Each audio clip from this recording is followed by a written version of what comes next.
Good morning. Good morning. We're back here with Get Off My Lawn. We normally have Stanley Gloucester sitting over there, but Stanley, I don't know. He's out farting around. I'm not sure what he's doing. He says he has something important, but I doubt it. I think he's just out farting around. But that's okay. That's okay. Our good friend Dywan Washington, which I'm sure a lot of people recognize already, has chosen to come by. Hey, Blaine, what's up? Has chosen to come by and spend some time with me this morning. But to Get Off My Lawn, we're going to talk about a bunch of stuff, and so you got to just strap in because we're going to be all over the map. We've already just been sitting down catching up, so guess what? You might want to take notes. Johnny, Tony, my goodness gracious. All these wonderful people. You bring these people because it's definitely you because they don't show because I haven't talked to Blaine in 1,000 years. Neither have I. And now Jonathan's got that big job with the senator. You know what? and Tony, I just don't get to Brandon. And hang out with you guys anymore. Give Melissa a hug for me. I know that she's going through it, with her mom. So give her a hug for us. Yes, thinking of you. We love her. But anyway, off the mat and back in the game is our friend Dywan Washington. I'm back. I'm so glad that you're okay, man. Thank you. I'm so glad. Thank you. Because we were worried about you. Mrs. Lawson was worried about you. Yeah. Have you talked to Dywan? No, he's in the hospital. I haven't talked to him. We sort of get back and forth on Instagram a little bit. Right, he's in the hospital, And when I was in the hospial, you didn't let a lot of people talk to me, so no, I haven't talked to him. And I hide when I'm in the hospital. You were in CICU for a while. Yeah, I was. Well, you know what? When you're in, and I know that from personal experience. When you're in ICU, only a few people can come visit. You can't have this constant for people. Right. Although I had some people break in when I was there. Johnny Torres snuck in. Did he break in? Not this time, JT. Remember when I first got sick in 2013, I was sleeping, and I think I was in ICU, and Johnny Torres actually came in. I was like, what are you doing in here? He said, come see you, buddy. So, I had a couple people break in. I had some people break in. They were like, and they broke in at the worst time because I was still in the coma. I was asleep. Oh, wow. So they told me, so I knew later that, Heather came by and saw you? Really? You know, you had a first. I was sleeping and I was intubated. So even if I would have been awake, I'd be like, well, with this arm, I got my PICC line in this arm. All about those two. Yeah, man. Goodness. But the PICC line is the best thing ever in medicine. It is. It's the best thing ever in medicine. It really is. Give me medicine, take the blood, leave me alone. Leave me alone. That's it. Get over here, do what you got to do, and then go about your business. So God forbid if any of y'all ever have to go in the hospital, get a PICC line. Get a PICC line. Let them do it. Let them do it. You won't be disturbed at all. No. Take the blood, give me medicine, and then leave me alone. Let me go to sleep because you don't sleep in the hospital. No, you don't sleep in the hospital.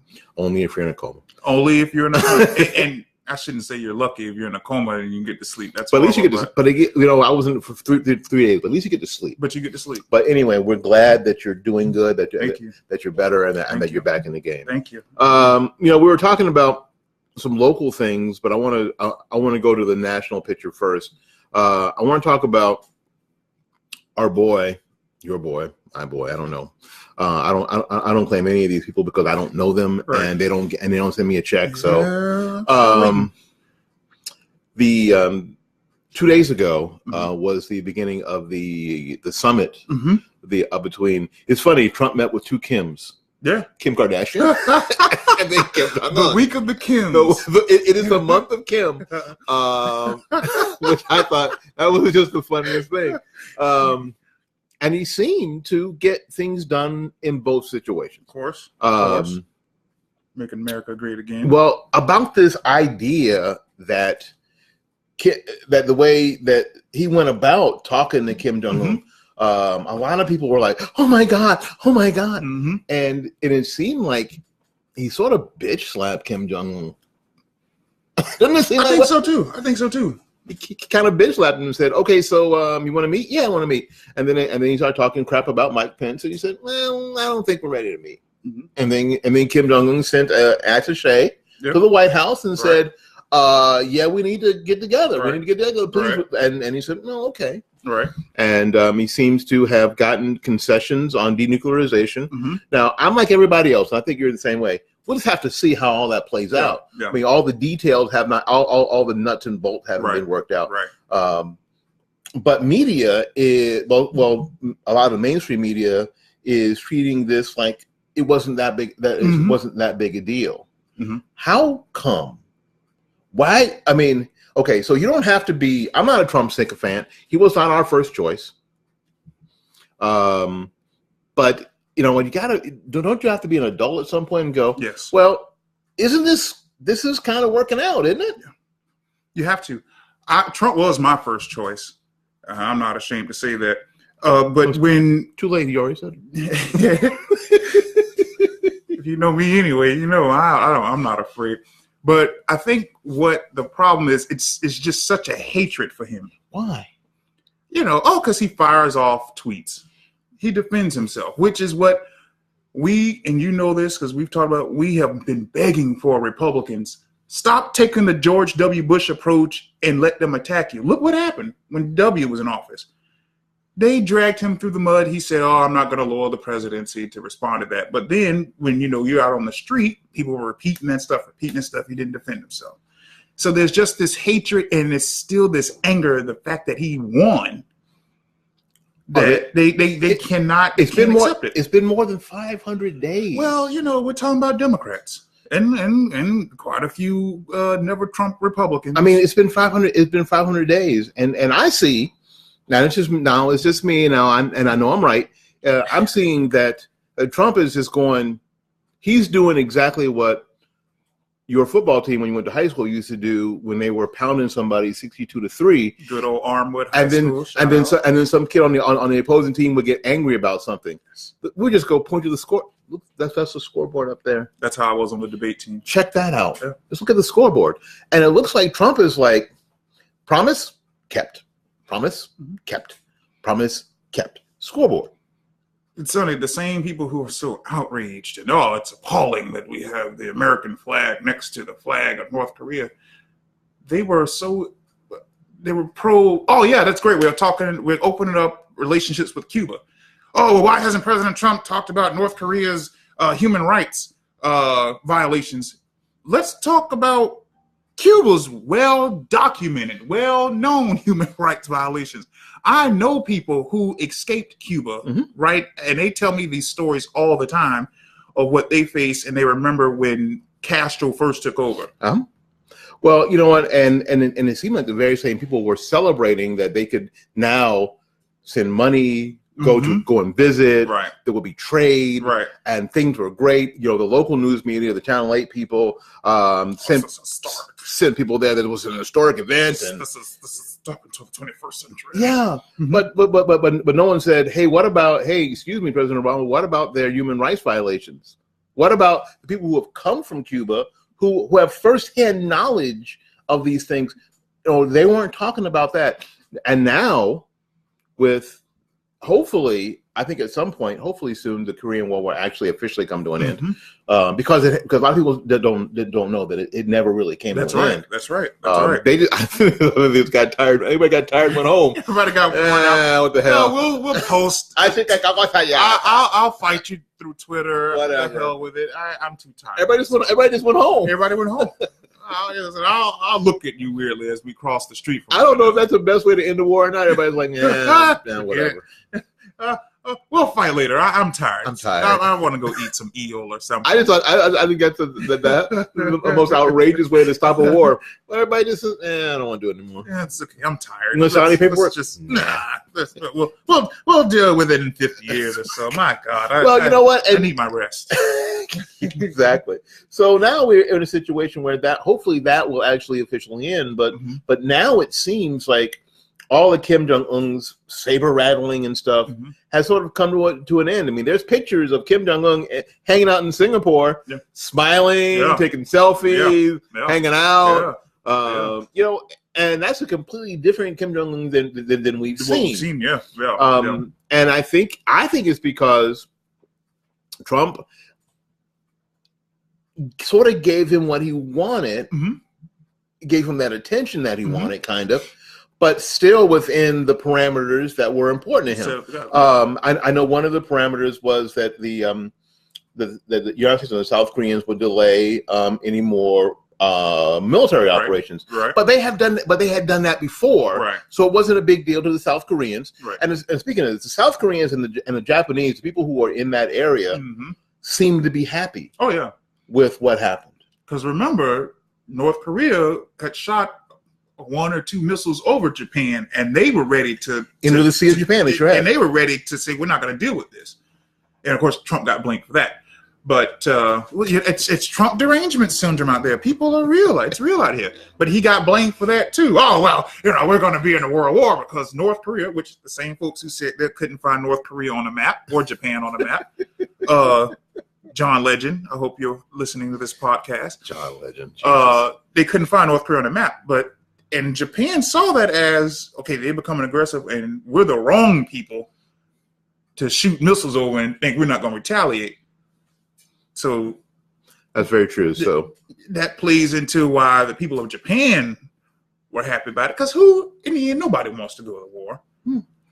Nobody wants to go to war. So I think it's the right. But President Trump will never get the credit he deserves for it because the hatred for him is strong. The hatred out there for him is real. And they just can't believe that this non-politician who says this, who says that, who's done this, who's done that, beat who was supposed to be the greatest woman of all time. She's the worst candidate.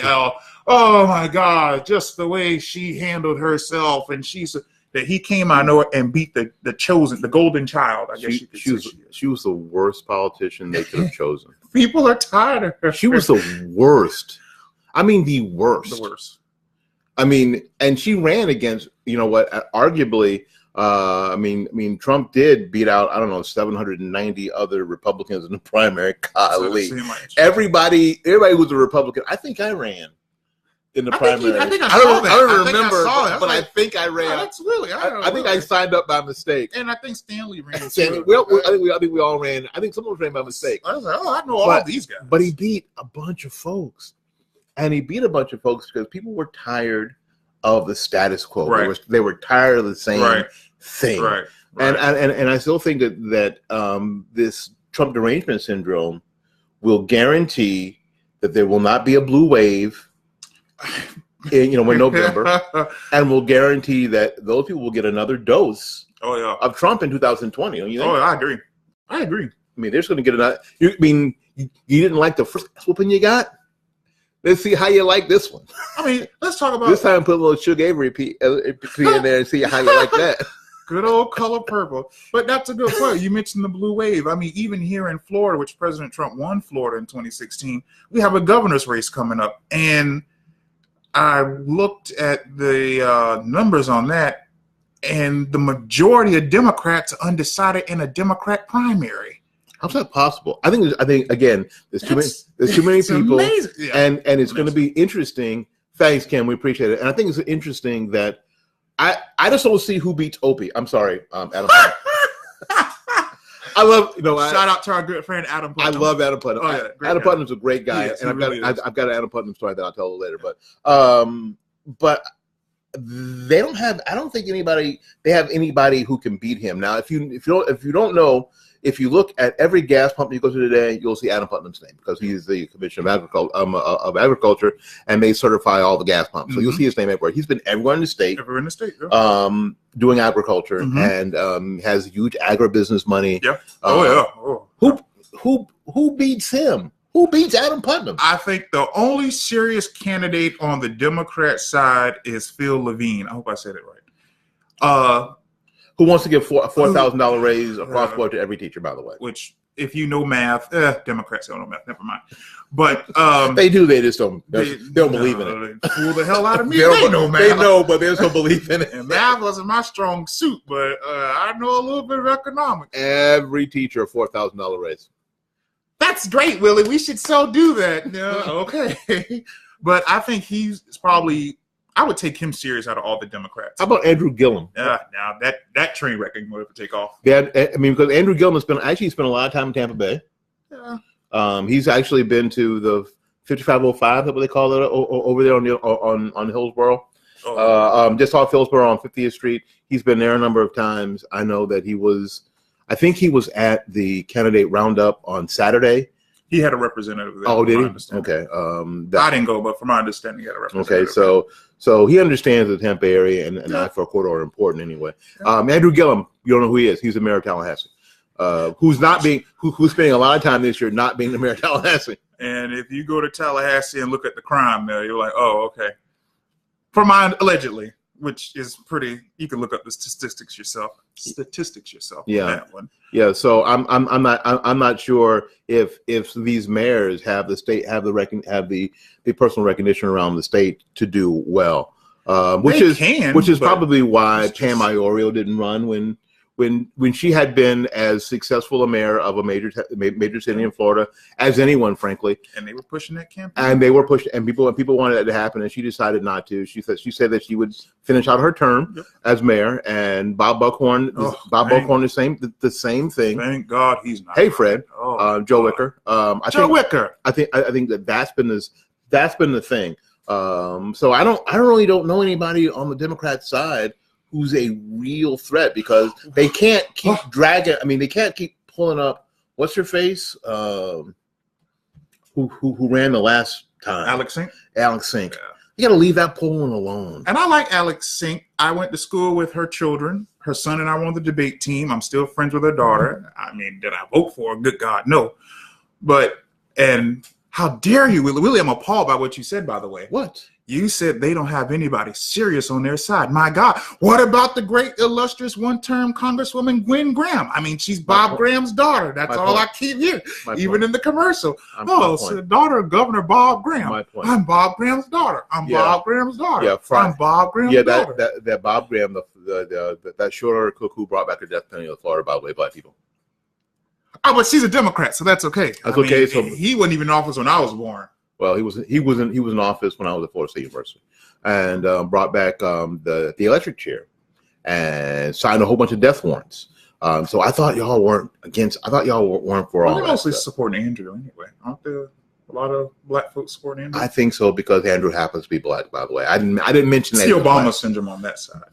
It is. Let's just call it. It is. It is. A spade. That's what it is. A lot of folks. And you use the word spade, and use the word spade. Did you hear me use the word spade? I said it. I didn't use the word spade. Don't send me messages on Facebook or Twitter, because if you follow me on Twitter, you know I will not hesitate in unleashing my opinion on you.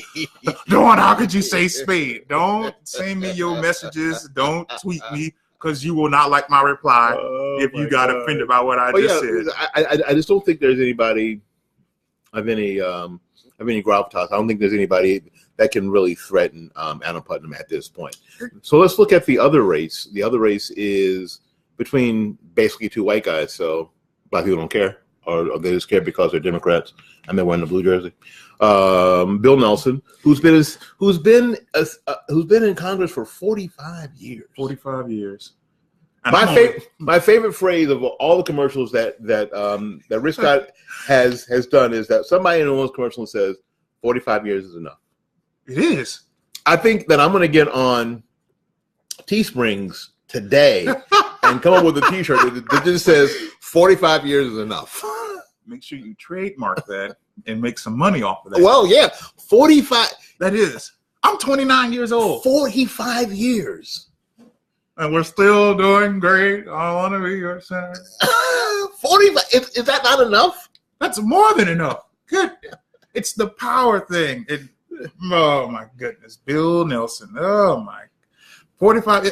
I'm 29 years old. I just turned. And I usually won't reveal my age to people. I'm 29. He's been a senator your whole life. My entire life. A career politician. Nearly mine, and I'm 57. Yeah, nearly yours. That's nearly the old time that I've been alive. He's been collecting a government paycheck almost all my whole life, and I applaud his service. I am damn near 60. It's insane. That's great, and I applaud his service when he was an astronaut, and he was, I don't remember what branch of the military. Well, yeah, I applaud that. Actually, Bill Nelson bumped Krista McAuliffe from the flight that she was supposed to be on. Wow. And then the flight that she was on, well, you know what happened. Oh man. No one ever tells that part of the story. Nobody knows that. Nobody ever tells that part of the story. Because we know, I'm going to say this, because Willie, you and I and a few people who've commented, we know a certain campaign consultant who would actually use that and say, oh, Bill Nelson killed Krista McCullough. Well, you know what? We know a certain, I won't say any names. Y'all know who I'm talking about out there. It's part of it's part of the history. He got on the flight that she was supposed to be on, and then she got bumped to the Challenger flight, and then you know how that worked. Actually, that certain political consultant that we're talking about still might go ahead and use that. He still might go ahead and send that to use that. I kind of hope not, because that's awful. Well, it ain't the first time that he's gone low. So awful. It's really low though. Yeah, well, because I can write that commercial in my head. You see the Challenger going up, and you see it explode, and you go, Bill Nelson could have prevented this disaster, but yeah, he bumped off the first teacher to go to who's about to go to space. About to go to space, yeah. So. Some people would probably. Oh, it's been 32 years. Yeah, almost 32, 33 years since then. But some people can know feelings. Oh my God, it's sad. I but obviously I haven't before I was born. But I'm into stuff like that. 45 years is enough. That's enough. What up, Travis? Yeah, I mean, 45 years is a long time, and you know what? And I like the example of people like Dennis Ross. Dennis Ross has served love Dennis Ross. Like 10 years now. This is his third term. Not even 10. Is this his second? I think he got in 2010. This is the beginning of his third term, right? This would be, yeah. So he's decided. He got in 2010 during the Tea Party. So he decided he said early that he wasn't going to be a career politician. That's right. And he'll serve a couple of terms, and now he's headed back home. That's it. And I think that's intended for. I think that's how it was supposed to be. And I like that, and I don't think that Governor Scott would be somebody who would be there for the next. Actually, he's too old to be there for 45 years because he'd be dead. But that doesn't stop people from saying in Congress. That Strom Thurmond, my God. I mean, like 300. The fact. I think they had to carbon date him. Yeah, I think so too. They had to rubber stamp his signature because he couldn't sign it. They cut him in half and count the rings like a tree. Yeah. Hey, Karina. Karina from Germany. Hey, hon. Oh. Karina was my a student of mine, a saxophone student of mine, who was here on a student exchange program, and now watches and hangs out. To Germany. Hey, to Deutschland. But and you're right. Thanks, Travis. Yeah, Ross Spano, who was first going to run for Attorney General, right? And now that spot is opened up. Is now going to run for that. But do you think? Doing well too. I heard he's doing well in that. Yes, I think so too. I think that he may be in a good choice, especially after redistricting, because now a little bit more of District 15 is in Hillsborough County. Right. So I think that'll work out. I mean, he could be my congressman. I mean, I wish he was my congressman. I'm stuck with Kathy Castor. Kathy Castor. How long has it been? It seems like forever. She got in office. She was in. Oh, my English is horrible. She was in office since 2006. So we're looking at more than 10 years now? Yeah. 10, 12 years, 14 years? She's the queen of this district because,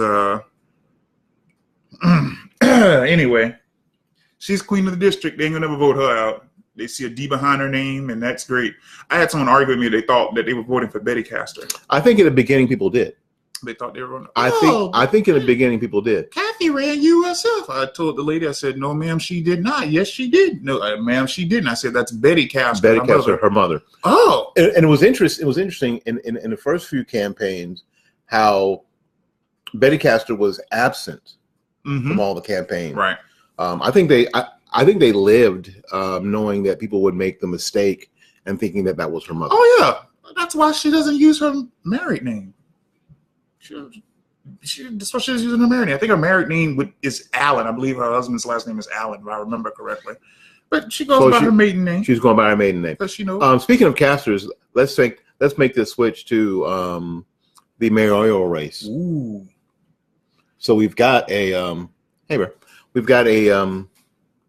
a caster running in that race yes, too. We do. Yes, we've got former police chief, Tampa Police Chief Jane Castor, one of the tallest police officers that I've ever seen. I was going to say one of the tallest lesbians I've ever seen, but that would be that wouldn't be very nice. We're going to get some horrible messages. Well, no, we won't. No, we won't. I mean, I don't care. Yeah, I mean, Stanley normally sits there. Come on now. Oh, yeah, you know, I keep forgetting Stanley. I think we're the most tamed ones over Stanley, because Stanley takes it there. Well, yeah. So I, I don't know how she's doing. It's a crowded field. It is a crowded field. It's a crowded field. It is, and everybody that we know now. I know this is a nonpartisan race.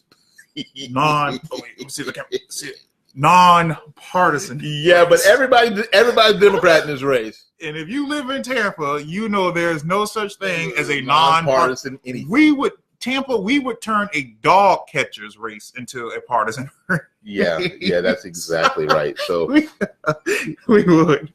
So of the candidates that you've seen now, I don't know if that changed, and I don't know what word you have, but I know that when I talked to Candy,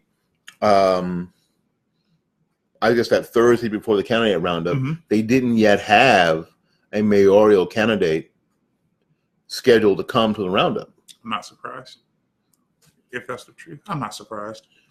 It just seems nutty that you wouldn't have somebody who's running for mayor. They probably feel, well, it's too early. The election is until 2019, and I'm not surprised. But the closer it gets to election, they're going to blow up Candy's phone to, hey, I love to be there. Can I send a representative? And I love Candy Lowe. Shout out to her. Don't send a representative. Go there yourself.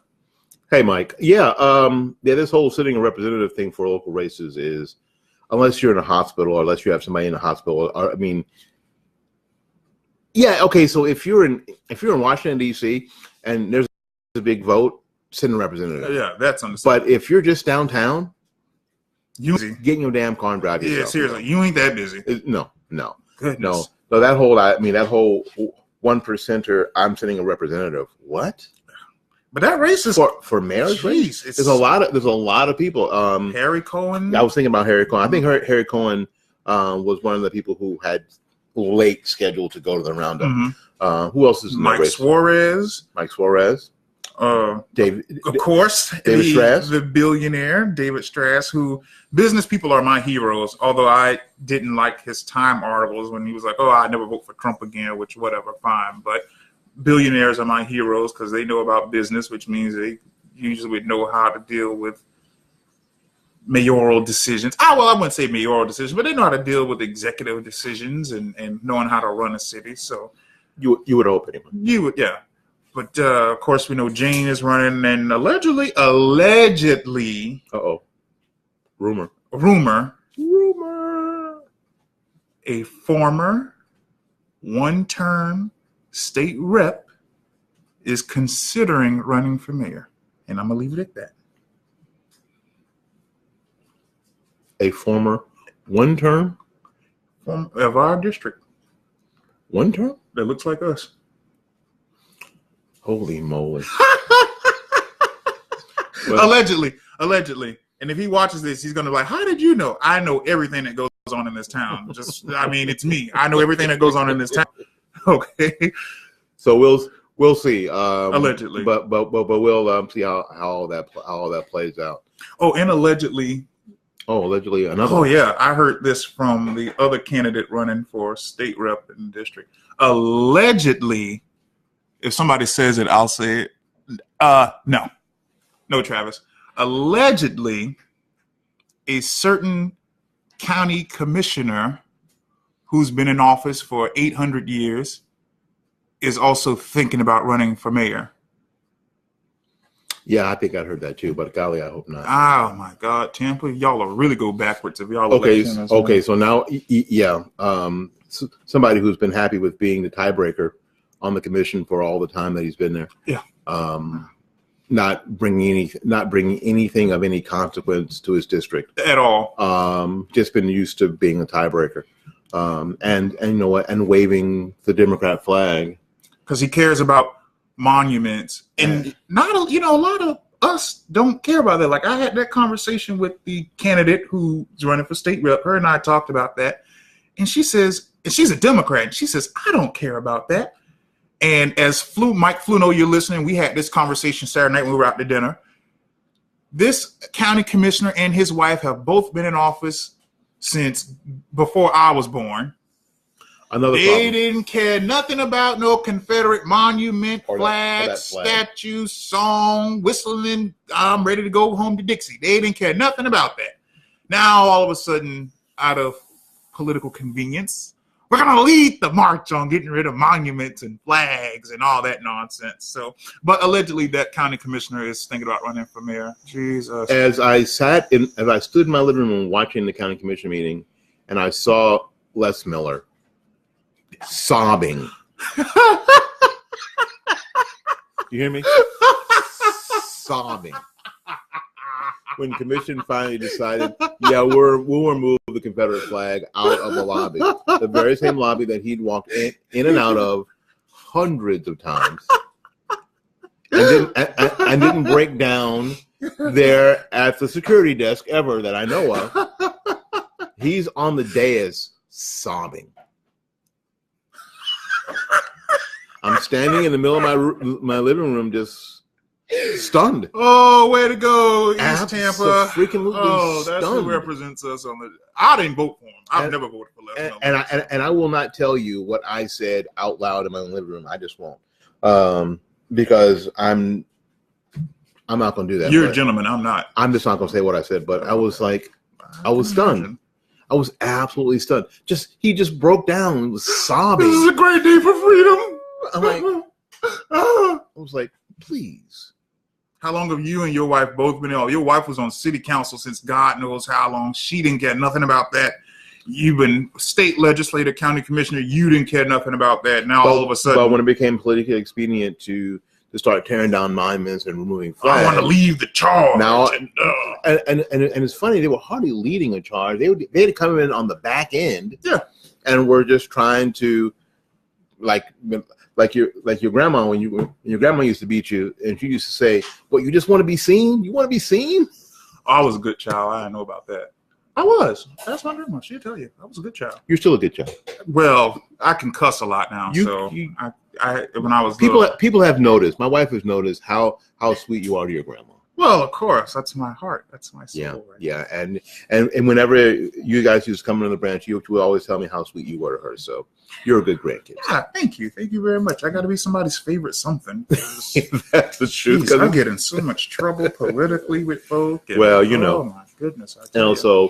So that's where we are on what that's kind of where we are on a local scene. Now, before when you came in, because I know that one of your things is the Royals. Yes. We're proud royalists, proud monarchists, not just of the royals of England, but all of African nations that have monarchies. I am a royalist to the core, monarchist to the core. I'm not ashamed of that. Well, so are you looking to be king someday? Yes, I am. Dywan, the good king. That's what I always have people. In fact, here's quick story. So Dywan the benevolent? Yes. So yesterday I had, I'm on dialysis. Yes. So I had to get my dialysis catheter replaced. And I love the doctor's office that I go to. And somehow they were calling me Mr. Washington. And I hate being called Mr. Washington. I hate being called Mr. Dywan. So I was like, well, what do we call you, Your Majesty? I said, you know what? I am a royalist. I said, they said, well, how about Duke of Hillsborough? And I got into full nerd mode. I said, well, there really was a Duke of Hillsborough because that's who Hillsborough we really did have a Duke. I said, but you can't call me Duke of Hillsborough. I said, you have to call me Your Grace because that's how you address a Duke on the first try. Good evening, Your Grace. And they're like, oh, okay. And so somehow the doctor, so she said, I tell you what. We'll call you Your Royal Highness. I said, that will work. And when I was done with the procedure and they gave me some juice and crackers on it, they said, for Your Royal Highness. That is I'm just living the dream. That how apparently you are. But I'm a humble pirate. I'm a humble royalist. I'm a humbled royalist. Yes. Dywan the humble, as we will know him. Yes. From this time forward. There we go. Make sure I get that one.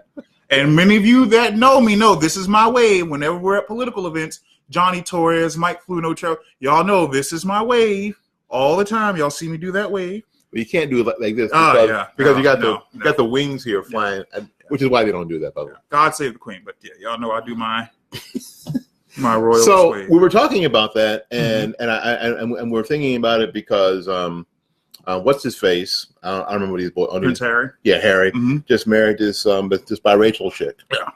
Who frankly I'd never heard of before. Yeah, she's an actress. One an actress. Oh boy. She was the show Suits. I never watched the show.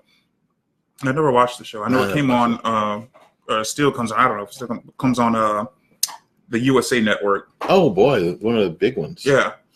She was an actress in Suits. I've never watched it, so I don't know. Thanks, Pam. That's my girl. Oh, Pam, I haven't seen you in forever. Hope you're doing well. So Harry marries this biracial chick, and it's a big, huge deal. The wedding's on TV. You know, we got to wake up at 5:30 in the morning to watch all this fall in the roll. But you tell me you didn't watch. I didn't watch. I know that's going to shock people because I'm sure a lot of people will. Oh, I know Dywan's up watching it. Color me shocked. I didn't watch it. I didn't watch it because it was ruined for me. What ruined it?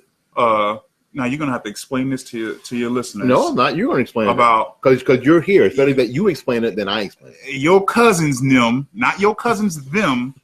We had this dialect among black folk. We say your cousin, them. Your cousin, them. Your cousin, them. Your cousins, them ruined that wedding. Black people ruined it for it. Black activists. Yeah, they ruined it for me. The ones who do the melanin popping thing, whatever, they ruined the royal wedding for me because it turned into the Meghan Markle, now the new Duchess of Sussex, has always stated that she is biracial, which she is. You can see that her father is white, her mother is black. Her father is a white drunk.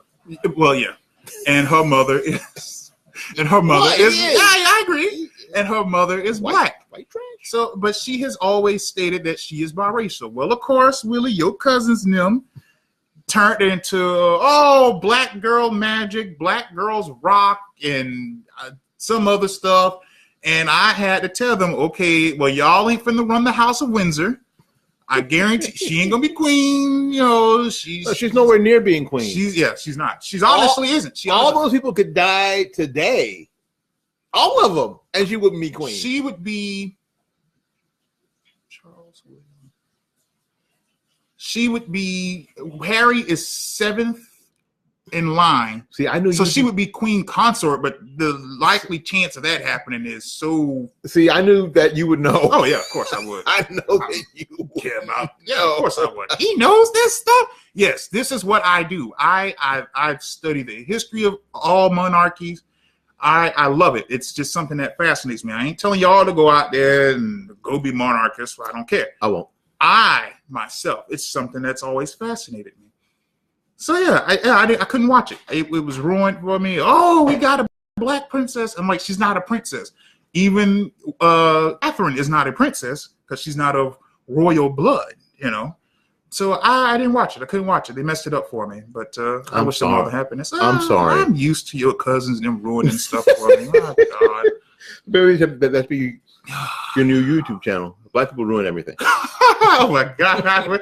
You can't say that in this day and age. You know. I just said it. You they would shut me down. They already suspended my Twitter. Like I have been suspended twice in 1 month. Have you been suspended? Oh yeah. Jack shut you down? Yeah, they shut me down. Wow. Because you know who I like to troll David Hogg. Oh, okay. I like to troll him. I troll the hell out of him. I like to make him angry. I won't stop trolling him until he blocks me on Twitter.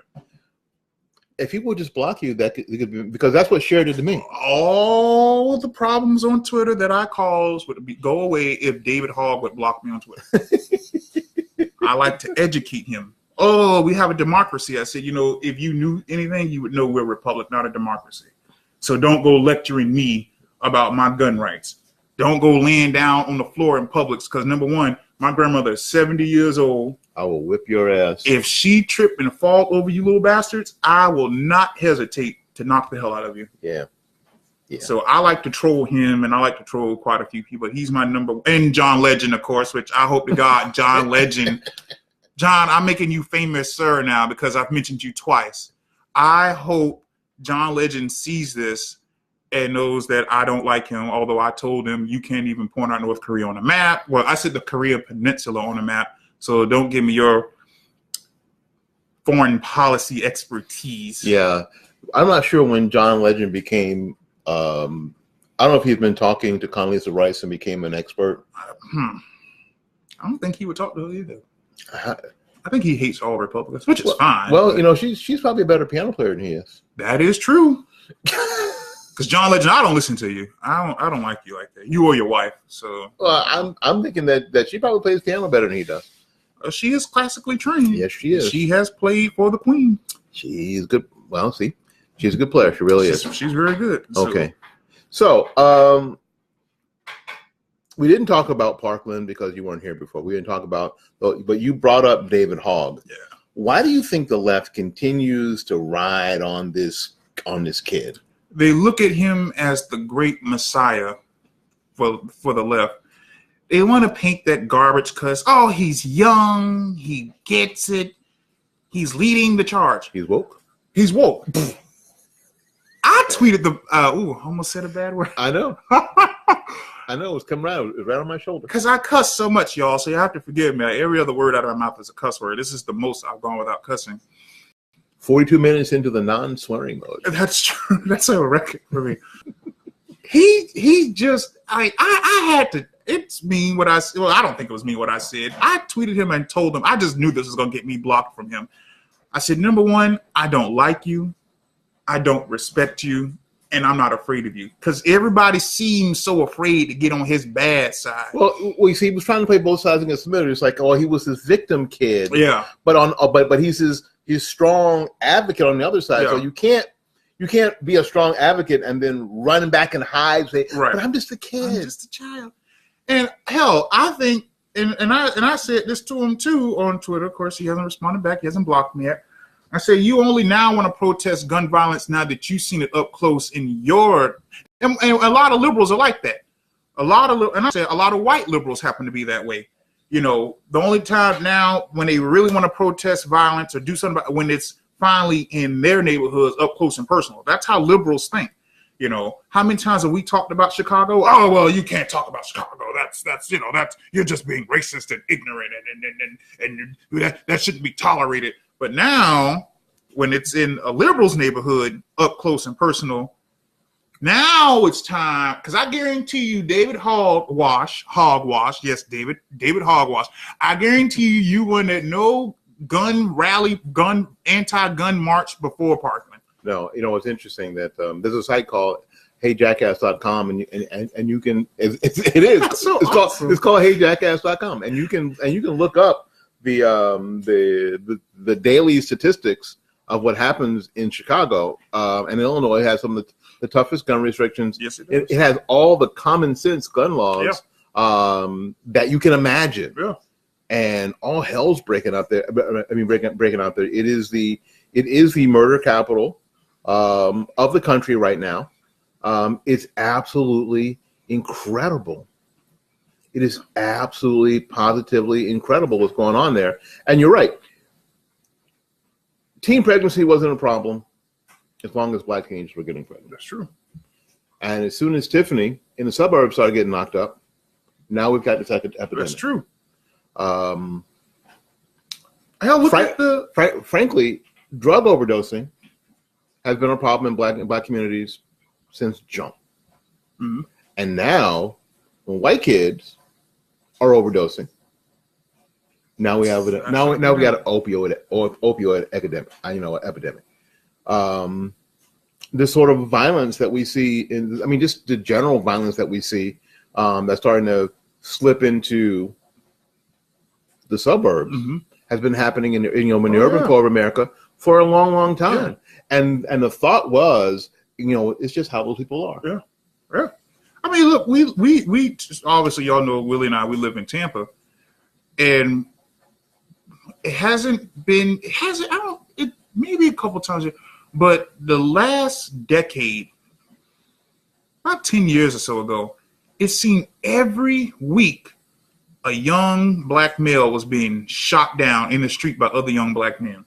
Horrible, horrible, horrible, horrible, horrible. They tried to do a little peaceful march, which did nothing because there was still gun violence here. The governor didn't rush to sign no gun law, this and that. And when they found the young men who were committing these crimes under the age of 21, they shouldn't have had a gun in the first place. Or they had a record, which they shouldn't have had a gun in the first place. Mm-hmm. There was no immediate law being, and I wrote that on Facebook, and a lot of our white Republican friends didn't like it. They should have asked if I gave a damn. I didn't care. But when we had that going on here in Tampa, which was bad, if you recall, in my age group, I'm 29. So there were guys who were in their 20s who now would be 29 had they lived. They were being murdered in the streets crazy by other young black men. There was no rush to hurry up and sign this gun law or restriction, this, that, whatever else. It's like you say, oh, well, that's how long as Negroes are killing Negroes. As long as Negroes killing Negroes, which, I don't even talk to Negroes after 5 o'clock. I told Willie that earlier. That's my rule. Which is why we had to do this show earlier. Yeah, because, well, no, you qualify. See, what Chris Rock said, there's a difference between black people and Negroes. I don't talk to Negroes after 5 o'clock. That is no secret. Everybody knows me, know that. Mike Funo, we talked about that too. I don't talk to Negroes after 5 o'clock. But that's why I didn't get shot either. But that's what was going on. And the governor wasn't in a rush to sign no law. Nobody's in a rush. Even the state representative here wasn't even in a rush to, But then, of course, Parkland happened. And well, you know what? And Kim make a good point. The same with MS-13. MS-13 and some of those gangs, some of the most violent gangs in the country have been terrorizing Southern California for years. Yeah. You know what? Yeah. And Jesse Lee Peterson, Reverend Jesse Lee, has been speaking out against these gangs for years and years and years as they would murder people and then rush back like roaches south of the border. Now, the left looks at Jesse Lee Peterson as an Uncle Tom, blah, blah, blah, or whatever. But all he's been saying, the truth is that this is what's happening and that a lot of young black men are being murdered in the streets of Southern California.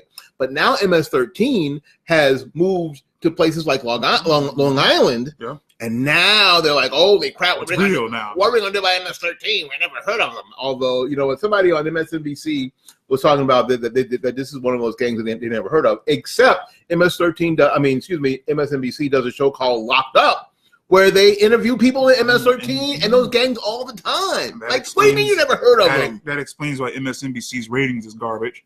But Kim, I want to say one thing. I want to correct you on one thing. You misspelled animals. You called them MS-13. I refer to them as animals. So I expect to get some messages from that. I'm calling them animals like President Trump did. So. People who don't have any problem with hitting people in the chest with a chainsaw. Oh, that's not animalistic. No, they just misunderstood. That idiot, John Legend.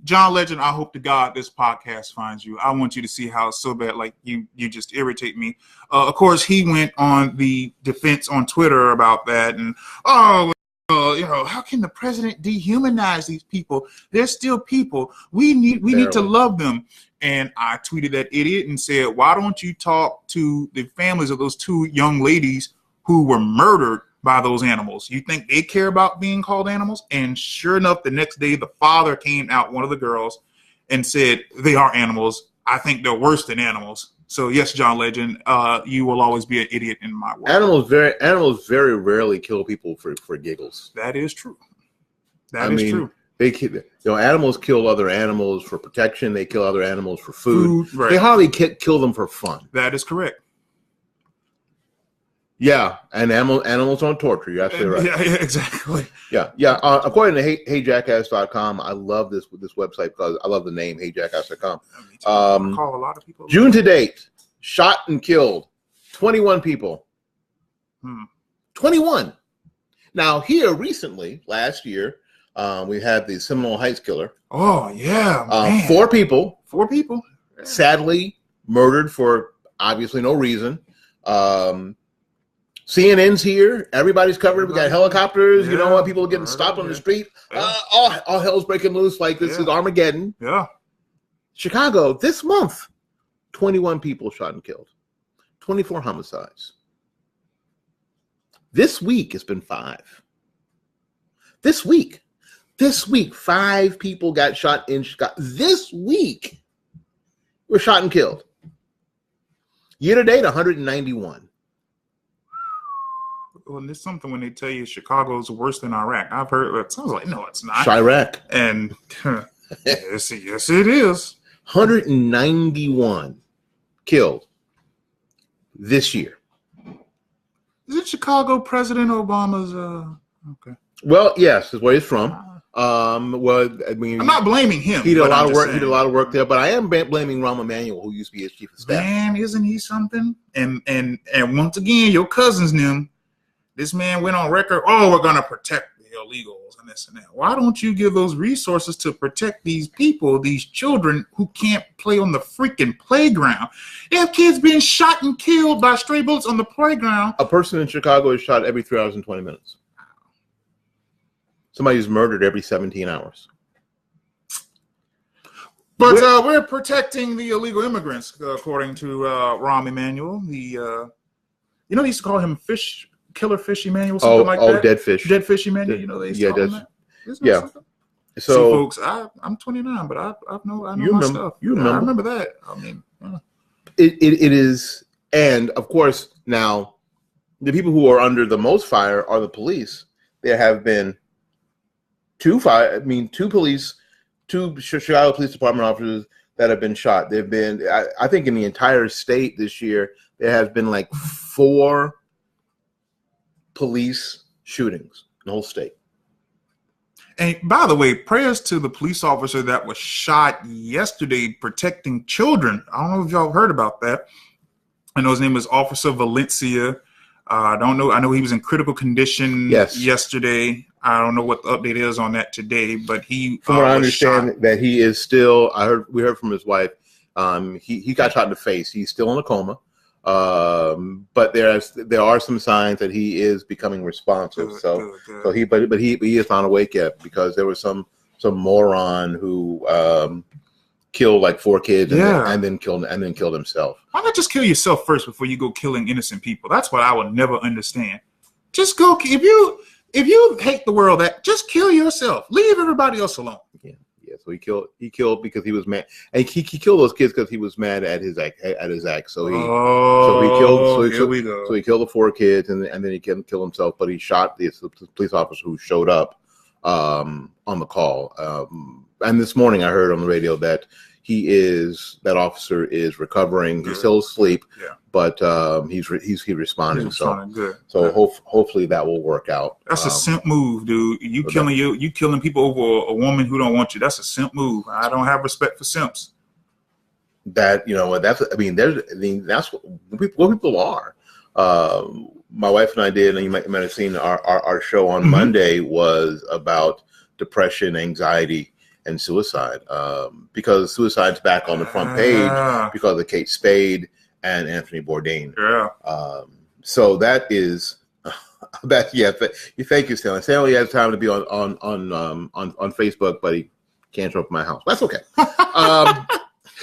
No, it's fine. Y'all will be in trouble when all 3 of us are behind the mic. because I'll just go over and start watching TV and let them do it. Who are these 3 black Republican guys? God! I'll just be the producer. I'll be over by the couch.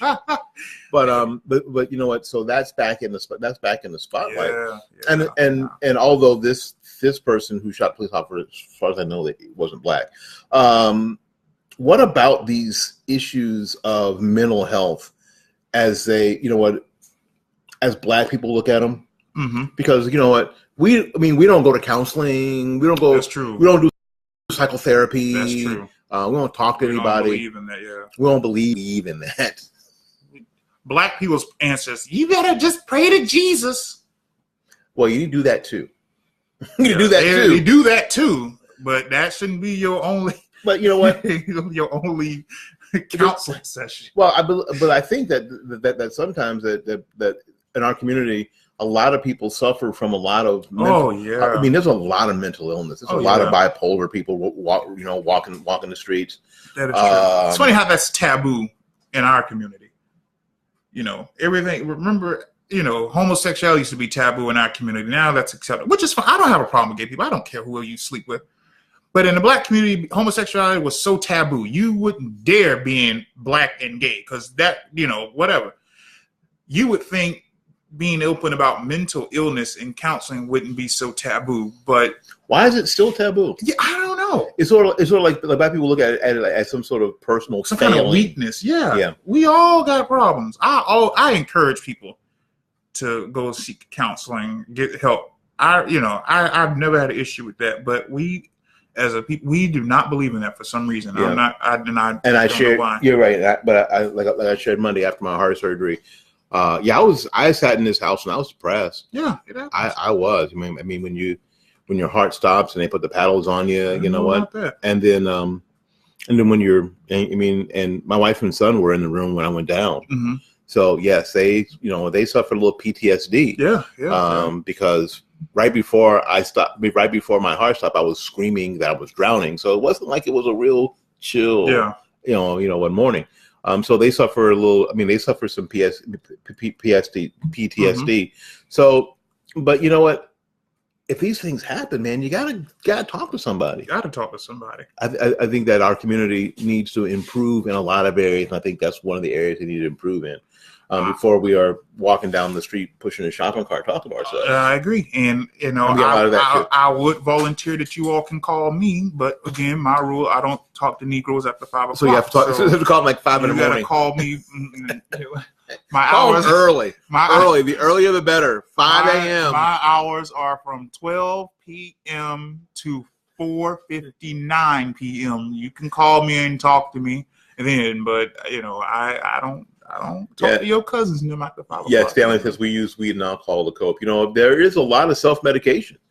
Yeah, and I think that may be. And alcohol makes it worse because alcohol is depressant. I believe it's a depressant, so it really makes you want to kill yourself and other people with you. Yeah. So weed, I've never smoked weed. I know that's shocking because people automatically assume, oh, you're a black guy. You want to smoke weed? You don't smoke weed. You're a real black person. Got some weed? I actually had somebody ask me that one time at the I was about 13. I was at the Strawberry Festival, which is rare because I don't like going to the fairs, the Strawberry Festival. I can't stand theme parks. And the guy was like, hey, y'all got some weed? And well, no, I don't, because I don't do it. I don't smoke weed. So I ain't got no weed. I don't got no weed. EJ, what's up? Stanley, Colonel Otero, that's really funny. Which is diamond and which is silk? I know. No, we're not. You know what? And, don't compare. And that just goes back to that Stanley's been asking me for like 6 weeks. Which one is diamond? Which one is silk? And I go, I don't know. I've never watched any more like 15 seconds of that ratchetness. You make it that far? Well, yeah, because I'm not paying attention for most of it. So I can't. It's watch that. It's a little bit too ratchet for me. So I don't know. I'm guessing as you see them on the screen from left to right, but that's just my guess. I can't. We'll get somebody to research it for us, possibly. No, I ain't interested. I don't care nothing about diamond and silk. I like that they speak their mind, but I can't deal with that. If I want to hear a woman talk, I can go get me a girlfriend. The girl I'm dating doesn't even talk like that, so that's okay. Yeah, and because you're 29, we're gonna get together again because I got some other questions to ask of people of your age who are black. Okay, now I got to tell you, like I tell Fluno, because Fluno always asks me questions like I'm the spokesperson. I'm not asking. I know damn well you're not the whole spokesperson, but you're living in that skin during this time. I told you, I don't talk to Negroes after 5 o'clock. But you are still living in that skin. So the same way I lived in that very same skin at 29. In this area, in this area, when 30 was easy. 29 was hard. The day I turned 29, I was sad. I was working at Dowdell. Mm-hmm. I thought this is as good as my life's ever going to be. I know 29-year-olds who wish they were. I was so sad in Dowdell teaching. I was so sad. It's definitely one of those. I was like, where am I heading? One of those things where like 29's real age. Yeah. No one's ever going to call you a kid again. Yeah, thank you. I keep telling people that. No one's ever going to call you a kid again, and you are so far away from being a teenager. You're 10 years. You're 10 years plus graduation from high school, so none of that stuff matters. Yeah. So it's weird. It's kind of this no man's land. Like I'm not anywhere near where I thought I'd be at this age. No, I'm not. Well, I'm 57, and quite frankly, I'm nowhere near where I thought I'd be at this age. But it's one thing that's different about me. I haven't stopped moving. That's important. And I love to be underestimated. So because it gives me an advantage. Me too. All right, we got to get out of here and make room for somebody else. Thank you for hanging out with Get Off My Lawn with our guest host with the mostest, His Royal Highness, Your Grace, Dywan the Benevolent. Thank you. Let your friends know if you like it. Click the like button. If you thought it was funny, click the little smiley, the little laughy guy. Yeah. But more importantly, share it with your friends. Please do. Share it with your friends. Yeah, you know what's really funny? Share it with people you don't like. Oh, yeah. Because that's a lot more fun. I'll be guaranteed. We'll piss them off. That's a lot more fun. Share it with people that you don't like. So until we see you again, go out there and learn something, love somebody, and for goodness sakes, y'all take care of yourself. We'll see you when we see you. Peace. Peace. I'm clicking the button and it's not working. Come on, button.